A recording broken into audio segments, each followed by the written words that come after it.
Hello. Happy Tuesday. I hope everyone's having a good Tuesday.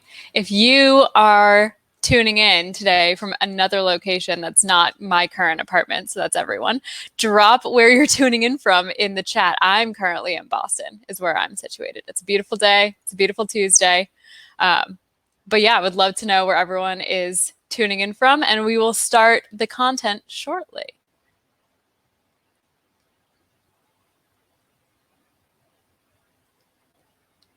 Do we have any people not in Boston? Nina's precisely 1 mile from my apartment. Oh man, we have someone from Nonsa. We have South Boston. Hey Matt, I hope you're getting to the beach today. Charleston. Wow, dang. We have a lot of Boston folks in the house. So if you're not in the Massachusetts area, would love to know where you're tuning in from.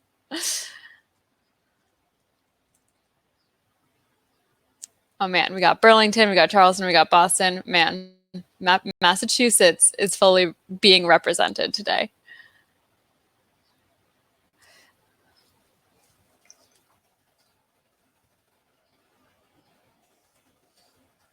Ooh, Arizona. Yvonne, I'm jealous. I'm sure it's lovely there. My grandparents actually live in the Catalina foothills in Arizona. So 10 out of 10 would recommend. Hey, Chris. Chris is going to be joining us later in the session for a Q&A. So I'll give people another minute or so to start rolling in. But Chris, we coordinated our color schemes today, black and black. They look very professional. Yeah, I always wake up every morning and I'm like, what black outfit am I wearing today? Even in the summer, you just get a lighter garment and still you just get linen, black linen. Black linen. That's such a good vibe. I like it. Okie dokie. I'm going to start sharing my screen and we can hop right on in to the presentation. Let me just real quick present that so we can hop right on into it.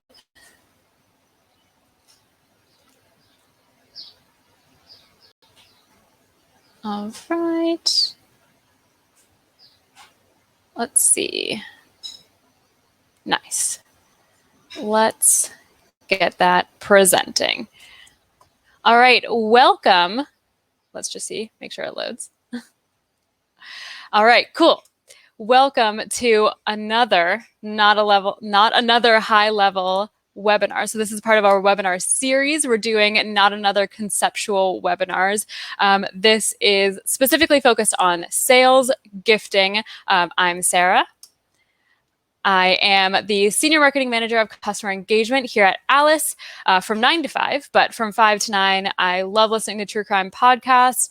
You can find me boxing, doing yoga, playing soccer. More recently, I joined a volleyball league, beach volleyball. So Matt in South Boston, see you there every Wednesday. And I'm the middle sister of 3 girls. And we are joined today by Chris Walsh, who is our BDR Manager. He is going to be a special guest joining us for Q&A at the end of this presentation.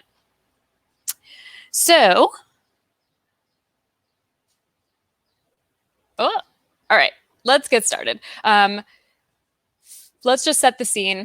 Sales and marketing teams are burning through their prospects with impersonal touches that all look the same. And I jumped the gun on this slide, but I don't think I have to tell you that this is what a normal executive's inbox looks like. Honestly, this is what my inbox sometimes looks like, and I'm not on the executive team. There's just hundreds of emails, LinkedIn messages, voicemails, all vying for people's attention. And us as salespeople and marketing partners in your sales endeavors are trying to help you break through the noise of inboxes that look like this to stand out. But if you're looking at this, like, nothing here is really standing out to me. And the thing is, with more people than ever opting out of communication and the rise of privacy laws, once someone opts out, you can never contact them again. So the list of people that we can engage with our marketing and sales efforts is growing smaller and smaller. So we need to start turning our attention as marketers and as sellers towards actual engagement and not just volume. And so a channel that a lot of people come to terms with when you're trying to gain attention is direct mail and corporate gifting. That's what we do here at Alice. We are a gifting vendor. But even those touches, quote unquote, those gifts are starting to get impersonal. They're starting to be more company serving than customer serving. And we're starting to, as a group, starting to make a channel that was so personal and something that someone could physically hold in their hand, just another outlet for someone to ignore you. And that's exactly not what we want people to do, right? We want to gain people's attention and we want to drive action with our efforts. So we're not here to introduce you to a new channel. We're not here to tell you how to change the entire way that you do your job. We're just here to say that it's the approach that needs a little bit of tweaking, not necessarily the channels. Otherwise, you'll have no prospects left to sell into. And then we're not going to hit our goals. We're not going to hit pipeline goals. It's not going to be good for anyone. So it's not about changing the channels that you're using. It's more so changing the approach that we're taking. So that's what we're going to focus on today. We're going to focus on moments in the sales cycle that are ripe for creating moments that stand out from the impersonal touches that a lot of your sales colleagues are doing in this space, and really make a prospect stop, pay attention to what you're saying, and act on it. Because sales reps need a way to engage with the prospects during those moments that are super pivotal to the customer lifecycle and that matter most. Because trust building and rapport creation are super important during very specific parts of the sales funnel. And so this way to engage is nothing groundbreaking. This new approach that we're going to talk about is nothing crazy. It's just being personal, because prospects that are treated as real humans are more likely to respond. Sales reps that take a personal approach to selling generate 45% more pipeline than those who don't. And being personal generally has this connotation of you have to do things that don't scale. You have to do things that are really manual. You have to spend a lot of time trying to be personal. And what we're going to walk you through today is that you don't actually have to spend a ton of time trying to be personal. There are ways where you can make sure that you are standing out from the crowd just by the formulas that you're taking in your sales outreach. So we're going to talk specifically about sales gifting. Generally, gifting is used for that cold prospecting door opener use case that you see all the way on the left on this funnel. But we're going to also dig deep into what you can do for post-demo follow-up, buying team expansion, mid-sales acceleration, so that you can see the efforts and the fruits of your labor through gifting and really create relationships that see results, that see close rates that are higher than those without gifting. So let's dive right on into it. We are first going to talk about sales prospecting and how to leverage gifting in your sales prospecting the right way. So this is the most common use case for gifting that we see across our customers. And it can either create amazing results with really high upside or very few results, depending on a few key pieces of your prospecting. So this is sort of the flow that we talk about when we talk about sales gifting. So first, you want to think about who you want to gift. You want to create that target account list of people you want to gift. Then you want to make sure that you're identifying the right people from those accounts to gift. And then this third part of the process is like one of the most important, and that's adding Alice or adding gifting in general to your existing outreach cadences. No sales channel, no marketing channel exists as a silver bullet that will solve all of your problems without incorporating it into the rest of what you're doing to drive pipeline. So I'm going to hit home really hard on that. Recording a personal video to use on the branded landing page that you'll inevitably send someone to after the gift, and then making sure that you're following up. So let's dive in a little bit deeper to what makes good sales prospecting that includes gifting. So first things first, most people are still taking the digital approach to gifting or a hybrid of digital and physical gifting. And so that means that you're sending emails that include your gift. So in order to stand out in people's inboxes, the first thing people will see is your email subject line. So we conducted our own internal test and found that this subject line of "Hi name, I picked out a gift just for you" works the best just like as a base. If you don't want to edit it, would definitely highly suggest editing it, but as a base, this is a good subject line to use. Some more pro tips here is obviously to include that person's first name so that they know it is a gift for them. And then also, if you want to go another step further, mention the gift by name. So, hey, I picked out this Amazon gift card just for you, or hey, I picked out this, whatever it is that you're going to send them just for you. But using the word free, we would not recommend. So if you're using like, "Hi, I picked out a free gift just for you," or "Here's a free gift just for you," it can come off a little bit spammy, a little bit like you haven't yet gained their trust and you're trying to buy it a little bit. So definitely would refrain from using the word free. Next is the actual message that someone is sending. So once you've gotten someone's attention with that catchy subject line, you need to convert them with your email. So we typically suggest templating your email around the 3 R's. So we have relatable right at the top, relevant in the middle, and respectful at the bottom. So like, let's dissect this email really quick. We have Lyle. We're reaching out to Lyle. "I hope you're enjoying the summer. I noticed you had an eye for photography, and I thought this picture frame would be the perfect way to memorialize a shot from an adventure this year." This is just appealing to who Lyle is as a person. We are not yet talking to him as the VP of sales. We're not yet talking to him as the VP of marketing. We're not talking to him as whoever. We're just talking to him as Lyle, who has an interest in photography. The next line after that, which is very specific to Alice, but other gifting platforms are also starting to incorporate this, is the power of choice, right? If you have something like this, or you could use something else for your photography, please feel free to exchange it or donate the dollar value to a charity of your choice. This adds some respectability up at top, where you're at the top of the email, where you're adding that relatability. Creating a two-sided gifting experience is kind of new in the gifting world. A lot of the time it was you get what you get and you don't get upset. And if you don't like it, you throw it in the trash, you let someone else on your team have it. It doesn't have the impact, whatever. But taking into account that the person that you're sending a gift to might not want the thing that you're sending to them, and that's okay, allows there to already have more trust and respect in the relationship, even in your first email to this person. Then we move on to the relevant part of the email. So now we're going to connect why we're reaching out with the gift. So when it comes to making your work life picture perfect, so if you want to be a little cheeky, you can relate your relevancy to the relatability. Then we go into the value prop of the company. And then lastly, you want to finish off with a really strong but respectful CTA. Your prospect should know what they should do at the end of reading this email. If it's just, "Let me know what you think," that's a little bit too soft. But here, I like the way that this email is structured is, if I've captured your attention, so we're really going the photography route all the way through, let's find some time to brainstorm. So setting the expectation that after you accept your gift, you'll be asked to schedule time.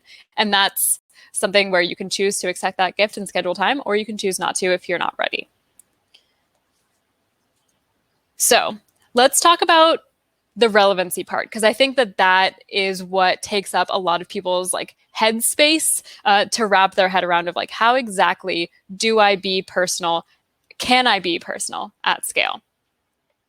So when we're talking in the context of the Alice product, if you submit a prospect for research, we will give you some interest tags. We will let you know what they're interested in based off of their social presence, but we'll also link out to these people's social profiles so that you can see for yourself sort of how they talk about themselves, how they talk about their work, and how they talk about their interests. And so if you don't have a tool like Alice just yet, you can always use someone's social media profiles as like the source of truth to understand like what they're up to. A lot more prospects, a lot more people in general are sharing their lives outside of just their closed Facebook account. They're talking more about their personal lives on LinkedIn or on Twitter, and those are really good places to learn more about what makes your prospect who they are as a person. But not everyone is active on social. And so there's still ways that you can be personal without knowing that they're a mother or without knowing that they're a middle child of 3, you know? You can always go to their social profiles and see where they're located. You can try and relate to them as like a Bostonian talking to a Floridian. I would go immediately for either like Tom Brady and Gronk. You guys got them. We don't have them anymore. Like, it's fine. I'll be nice about it. Or I can talk, if it's the wintertime here, I can talk about the weather in Florida, or I can talk about my friends who have recently moved down to the Tampa area and try to relate to Tish on a more personal level.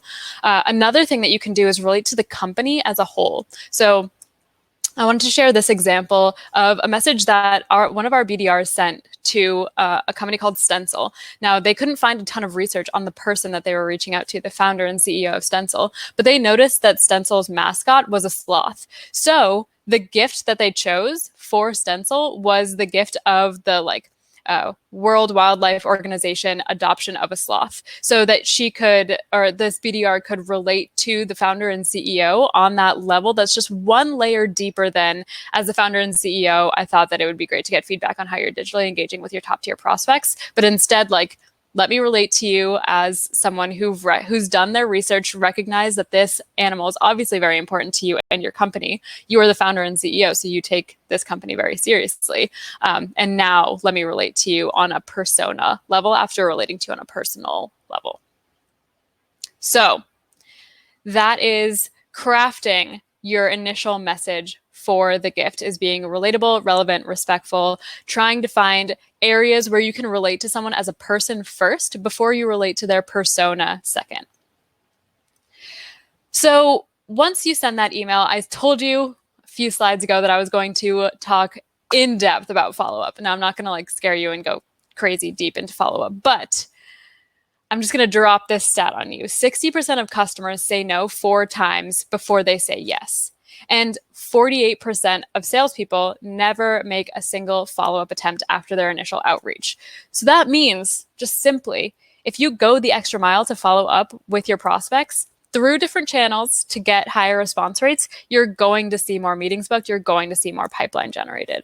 So when we're talking about gifting, varying the channels that you're following up with are also super important, because if that gift is in someone's email, but they are buried in email, calling them, sending them a LinkedIn email will just be a really great way to bubble up your message on channels that they might be focusing on that day and just too scared to open up the emails in their inbox or might just do a mass delete.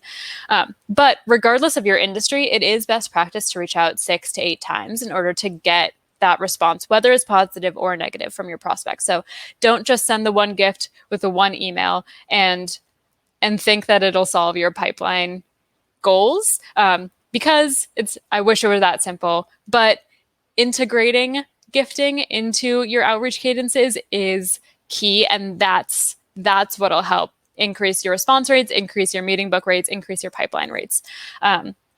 So this is sort of the follow-up that we talk about. This is another way to look at it, is like send the Alice gift, do a social interaction, leave a voicemail, send another email, send a video, etc. We have a whole ebook of these outreach cadence templates that we will send after this webinar as just like a nice little resource for you to see just like how our customers, how our team themselves think about follow-up and think about where gifting falls in their general outreach cadences as a business development team.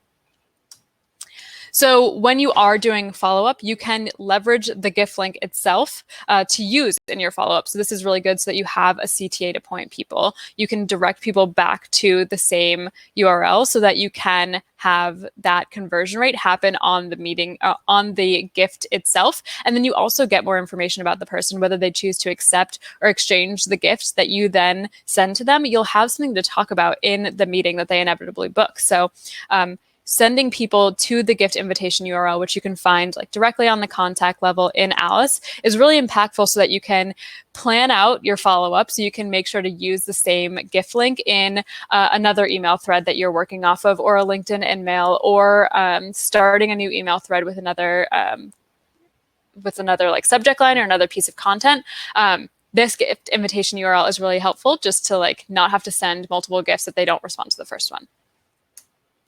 And pro tip, keep the prospect warm by following up after they accept the gift and up until the day of the meeting booked. Generally, when we're talking about gifting, there is that principle of reciprocity of if you give me something, I'll give you something. You gave me a gift, I'll give you my time. And we generally see that working. We have a customer, Sales Loft. If anyone on the Sales Loft team is on the line, you guys are awesome. We just published a case study with them, and they saw a 9% meeting attendance rate increase when a gift was included in the outreach. So it's not just a quote unquote bribe to get people to show up, but it does hit on the psychology of humans of you gave me something, I will give you something in return, and that is my time. So that was a lot about prospecting and the initial cold outreach, but the follow-up itself is also super important just for any sort of gifting. Emails fall through the cracks all the time. So following up and making sure that you're reiterating on that ask and that offer is super important just to make sure that it doesn't get forgotten by your prospect. So quick recap, leveraging that 5 to 9 data. So who that person is as a person before you talk to them as a persona makes your outreach just hit home to a person more than just talking to them as a persona. You should make sure that you have that clear ask in CTA at the end of your outreach to make sure that your prospect knows what the next step should be. And cross-channel follow-up is key. If you tune out everything I say after this, that's totally fine, as long as you remember cross-channel follow-up is key. All right, so let's talk about the post-meeting follow-up. So this is a really great place to incorporate gifting in a way that some people might not immediately gravitate towards as a good use case for your gifting. So the post-demo follow-up is a great use case to keep momentum flowing after your first few calls with a prospect, but it's also a really great way to introduce yourself to the rest of the buying committee and get introductions to the rest of the buying committee. So a meeting occurs between you and your prospect. You submit that prospect for research if you haven't already. Leveraging a post-gift CTA, I'll talk about that a little bit later, and then sending a thank you to your prospect, letting you know that the gift is on the way, and then understanding who the other influencers are and sending them gifts. So for the champion that you're sending a gift to, have them book a meeting that works for the rest of the buying committee. And then with the buying committee, you can send them gifts where you don't require a meeting, but let them know that gift that your champion or that meeting that your champion booked is now on the calendar for them to join as a larger buying committee to learn more about your product or service. So post-meeting follow-up is a great place to incorporate video. So this is a great place to reiterate the points that you made in the initial demo or the follow-up calls that you've had. It's also a great way to introduce yourself, let them know what next steps are for your champion and for the buying committee. For the champion, it can be a really great avenue to just like reiterate your points, let them know next steps, let them know your action items and what you're following up on. And then on the buying committee side, when you're gifting to them, you can introduce yourself, let the buying committee know what you spoke about with the champion, and let them know that they will be invited to this meeting that was booked with the champion, like once they accept the gift. So let's talk about the post-gift CTA. This is a specific to Alice feature, but it's also something that you can incorporate in your gifting no matter what. So if someone accepts the gift, generally you're going to bring them to a landing page, either to accept it or to learn more about like your product or service. So once someone accepts your gift, you want to keep that relationship flowing. So for the post-meeting follow-up specifically, this CTA for your champion can be case study, a white paper, an ABM landing page specific to their account that's being used as like a content hub for everything that you've spoken about. It can be an event or a webinar that you think they would be interested in. For the buying committee, it can be that ABM landing page. It can be a little bit more of an overview of your business so they understand a little bit more what you're all about. It can be those events, those webinars. But once a gift is accepted, that doesn't mean that their digital experience with your organization has to end. And you can kind of direct the people who are now in that like consideration purchase phase of their life cycle with your company, dive deeper and binge your content, because your marketing team will tell you that your prospects need to just ingest some sort of content for them to fully understand the value of your product. And this is a really great way to just make that as seamless as possible, that content consumption. So if we're gifting post-meeting, using a video in your follow-up email is super impactful. After this webinar, we can also send you our video training that has a few video scripts in it, as well as some content to help understand what should you say in your videos, especially when you're incorporating video into gifting. Introduce yourself to the rest of the buying committee with a group gift. So using something like a Grubhub or a takeout gift card or an experiential event that the whole group gets when you're expanding or trying to expand that buying committee can be really impactful, so that everyone knows that they're getting the same thing. I just remember in the office, you would tap the person on the shoulder behind you to be like, did you get this? Did you also get this? Okay, should we actually talk about this product now that they're obviously targeting all of us? It's something that we'll all be involved in. Let's have a conversation about that. This is kind of a way to digitally replicate that experience. And then keep your relationship moving with that post-gift CTA. Your gifting process doesn't have to end when that person accepts the gift, right? You can always keep the relationship going. You can keep the education going, and you can keep their intent high by surfacing up content right as they're basically paying attention to you. So last, but certainly not least, we have the pipeline acceleration / mid-sales accelerator use case. So this is really great for companies that have a really long sales cycle, and you just have to keep your champions and influencers engaged the entire time. This is great for people who are doing a resurrection or a close lost targeting sort of campaign where you've spoken to these people before, it wasn't the right time, but you're trying to re-engage them again. Or this can be a really great way to kind of accelerate a deal that may have stalled out. You don't know where the company's at in terms of, are they going to continue on in the process or are they not? This is a great way to just engage on a different sort of level than just sending them an email, sending them an email, calling them, asking where they're at.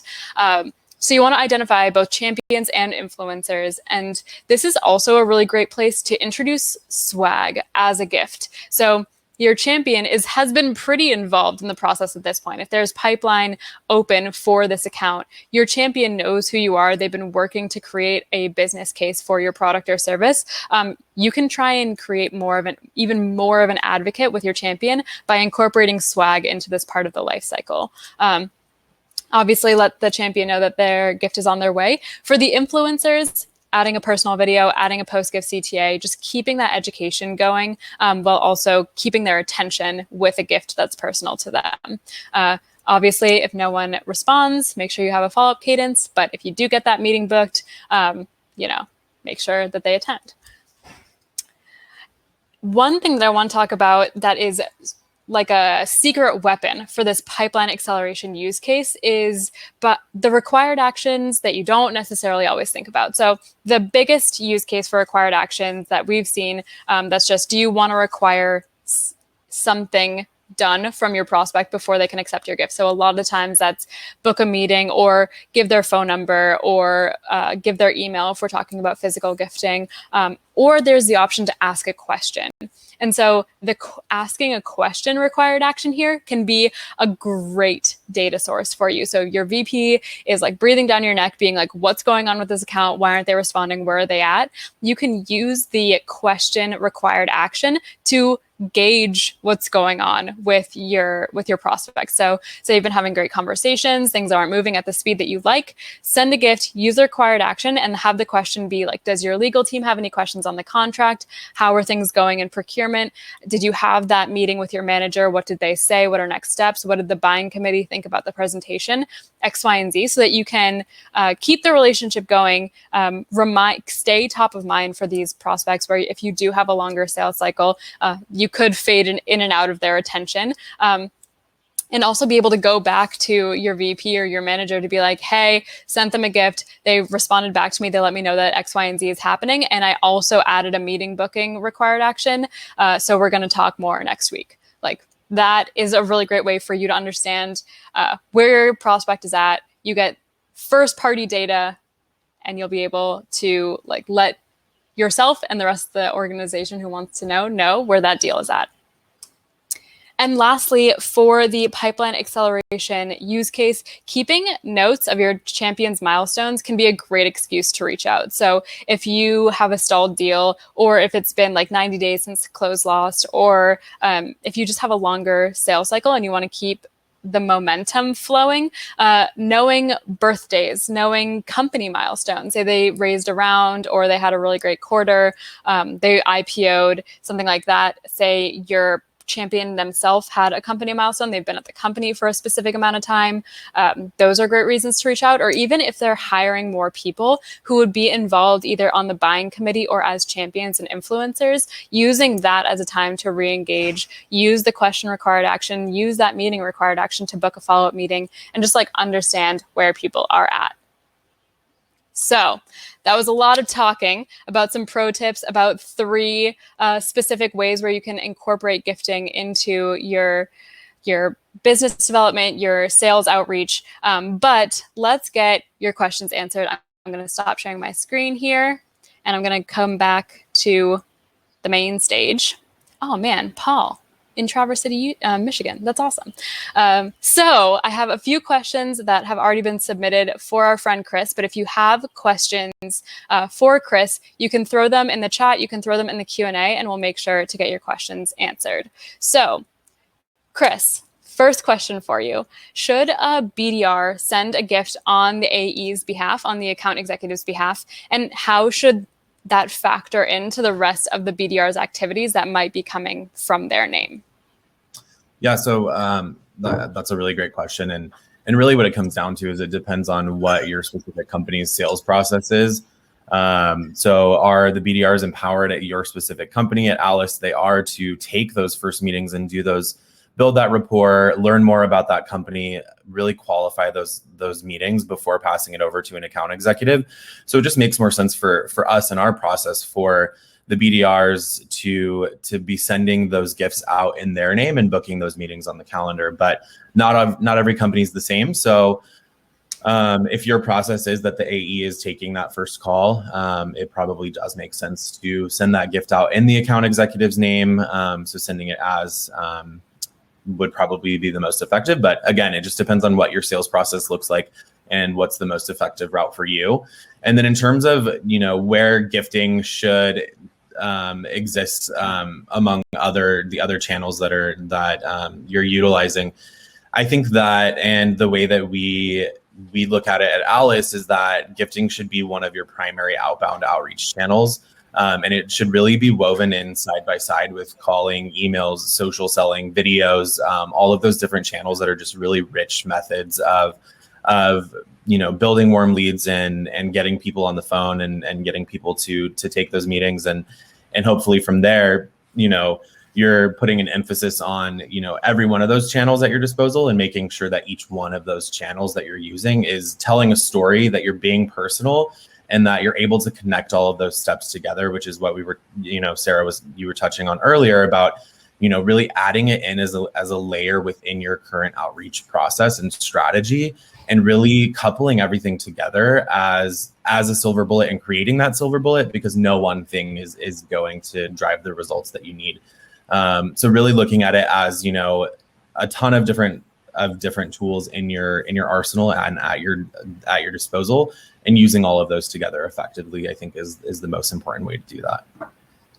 I love that. I think it makes sense. I like how you said packaging everything up together as the silver bullet. I think gifting as a standalone without any help isn't always exactly what we want to see. Instead, incorporating it into that outreach cadence that already exists and packaging that up. And that's the success. That's what we see across a ton of our customers. That's what our friends at Bird Eye, our friends at SalesLoft, our friends at Dialpad, our friends at One Neck, those are all customer stories that you can see on our website. And that is like the formula to success is in the process that already exists and already works for your organization. Add this as another layer, and then you get magic. Love that. Exactly. This is a question that's a little bit more on the higher level side of things. If someone's thinking about operationalizing a gifting program at their company where they want marketing and sales to both be involved in the process, does gifting come out of the marketing budget or the sales budget? Yeah, so I think that's a great question. And I think the first thing that, if you're planning on bringing on a gifting tool and really bringing on bringing on board a way to be more personal and to build that rapport is first asking, who's paying for those tools currently.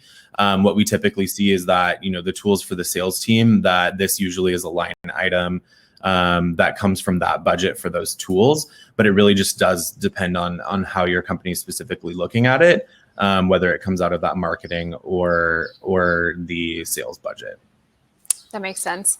I think a lot of companies will try and choose one or the other, but it's always good to turn it back on them to say okay, how do you think about how this will impact which channels and where do you want to incorporate it and who's going to be administrating it and who's going to be actually leveraging it.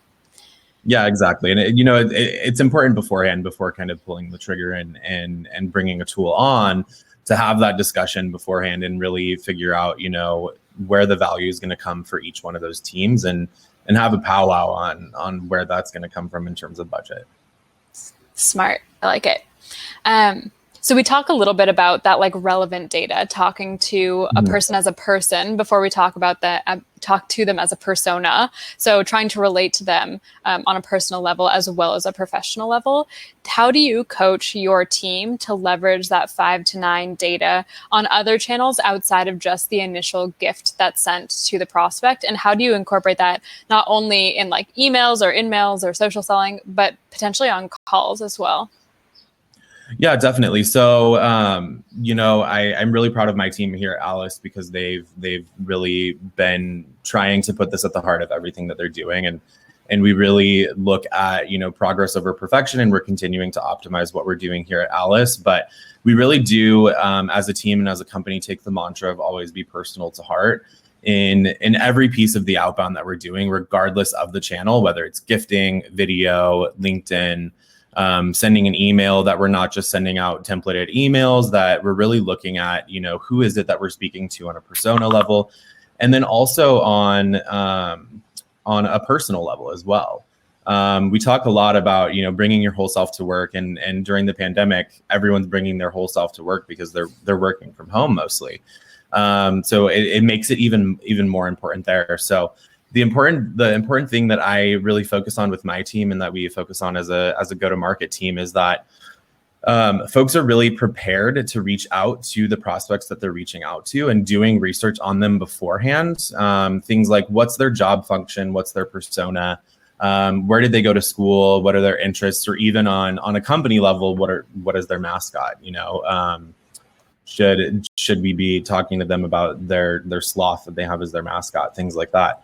And then from there, we were talking a lot about rapport earlier. It's possible to build that rapport on a personal level, and then weave that personal connection into whatever messaging, videos, or gifts that you're sending.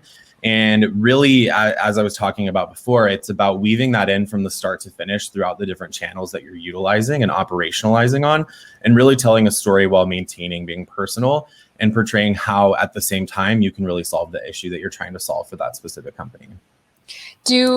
I love that. I think that makes total sense. And I think incorporating that sort of personal relationship while also prioritizing a professional relationship just makes the ask when that sales conversation comes up a little bit softer. Do you block your BDR? This is we're going off script now. I just want to not have questions. Do you block your BDRs calendars, or encourage them to block their calendars to spend time just creating personal relationships with their prospects on social, just to get to know them without doing any ask? And what does that look like for them? Yeah, so one thing that we do is we build into kind of our outreach sequences, going on LinkedIn and adding folks and connecting with them on LinkedIn, and posting content on LinkedIn, and really leaning into social selling to where we're giving valuable pieces of information and we're creating those relationships and rapport with folks without specifically having an ask. So I think that that's super important, and also a kind of a pivotal fundamental part of social selling in general. But really, as human beings, it's an important thing to do as well, is you're not going to jump onto a call with someone and then just immediately jump into, this is what we're going to do to help you buy our product. You're going to build rapport. You're going to be an actual human being and have a conversation. And I think that that's something that, as humans, we should focus more on, and really relating to each other. So that is something that, I really work with my team and lean in on with them to make sure that they're doing that. Just for the sake of having that human connection and building those relationships. I think that makes total sense. I think, we talk a little bit about this, or this is something that we talk about at least internally, is like when you get on a call with someone, your immediate go-to is like small talk. But if you have insight into what makes this person a person, what's on their mind, like in their usual life, their regular life, and not just their professional life, you don't have to talk about how it's 80 degrees today in Boston. Like instead, you can kind of talk a little bit on a deeper level to a person. I know that Gong actually did a study that like higher performing reps have less small talk, but that doesn't mean that they're doing less rapport building. It means that they're having deeper conversations with their prospects and getting to know them on a more personal level and not just keeping things surface level, especially when you're trying to build that respect and that trust earlier on in the sales cycle and keep that like relevant and continuing, even if you have a longer sales cycle. Yeah, and I think one thing that's super important too, and probably the most effective way of building rapport is the relatability aspect. So finding something that you can relate to that prospect on personally, and really leaning into that instead of, just talking about the weather, Yeah, it makes sense. I mean, I'll talk about the weather once it's warm outside because I get super excited, but we also have someone on our team who will let us know, like from a meteorology perspective, what's going on with the weather. So if you are ever prospecting to Nick Bennett, he's a huge weather fan. So there's some insight for you. Let's talk about reporting and performance. What do you look at from from your team's perspective to see like how gifting is impacting pipeline? Because our whole BDR organization is kind of optimized for a gifting strategy, but not everyone's is. So thinking back to like previous teams and how you reported on their activities versus Alice, sort of what does that look like? And what KPIs are a little bit like you wouldn't think that we look at, but we really do? Yeah, so I think kind of from a top-down perspective, really looking at gifting as a specific standalone channel for bringing in those leads and driving that pipeline, I think is super important. And our own resident marketing operations ninja Conoco actually is working on building out a pretty sophisticated attribution model for us that is really showing us the impact that the gifting is having on our pipeline from a last touch attribution model kind of standpoint. So I think looking at that is super important, and looking at, what is the touch that is driving that conversion from, someone being a prospect to, being a customer and things like that. But I think the other thing too that's really important is to make sure that you're being really intentional about gifting. The spray and pray method really works for some, but for most, it just really erodes brand capital. At Alice, we like to, and the BDR team is working at this as well, is warming prospects up through that outreach, through different outreach channels. So like we were talking before, is really layering in gifting. So we've done that. We've layered in gifting into our own process. But we're utilizing other channels to first, at the very beginning, warm up those prospects before sending personalized gifts. So in terms of KPIs, I tend to look at the total number of gifts that are sent versus the number of contacts that the team's actually going after. Mm-hmm. And the idea there is that you may very well likely land a meeting with prospects before sending a gift, and also while being personal, like I said, weaving that, being personal throughout every step of outreach that you have along the way. But the reality is that the gifts that you send in total for driving that top of funnel pipeline should be less than the number of high value contacts that you've identified and that you're reaching out to. So it really goes back to telling that story and being personal in every channel, even before sending that gift. So that's how I tend to look at it in terms of, the effectiveness and what pipeline we're driving. And then also if we're we're layering gifting in as a channel and then warming folks up before sending those gifts. I think that makes sense. I think the way that I thought and continue to think about gifting as part of the sales cycle is sort of like those quote unquote quality activities that you try and entice your sales team to perform because you know that they yield better results, but your whole sales motion isn't only based on doing that one activity. Like there are multiple activities that are weighted in different ways that historically like will drive higher response rates or like higher meeting booking rates. And you just want to incorporate those into your strategy. Sometimes you don't even need to get to that quality activity to book that meeting, but like, that when you package it all up, you have that, like, maybe it's a bronze bullet, maybe it's not a fully silver bullet, but like it's still there. It'll help like impact sort of like the way that you want your sales team to structure their day. Yeah, and I think the other thing too is like each one of those channels have a specific, return on time investment, and really layering in all those different channels, you're just increasing the odds and possibility of building that top of funnel pipeline. But when you couple it all together and you're making sure that you have this cohesive story from start to finish, the reality is you're going to increase those conversion rates and bring more people in top of funnel than if you didn't do that. I love it. Those were some of the questions that we got pre-event. If anyone has any questions for Chris, for myself, for anyone who has gifted in the past, feel free to drop them in the chat. But if anything, we can give people 13 minutes back in their day.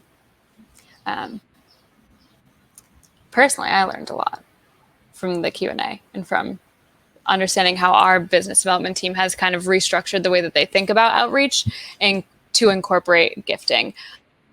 If you are on the marketing side and you want to know how you can leverage marketing with your gifting, we did a previous Not Another Conceptual Webinar all about marketing-led campaigns that you can incorporate gifting into to boost your engagement rates.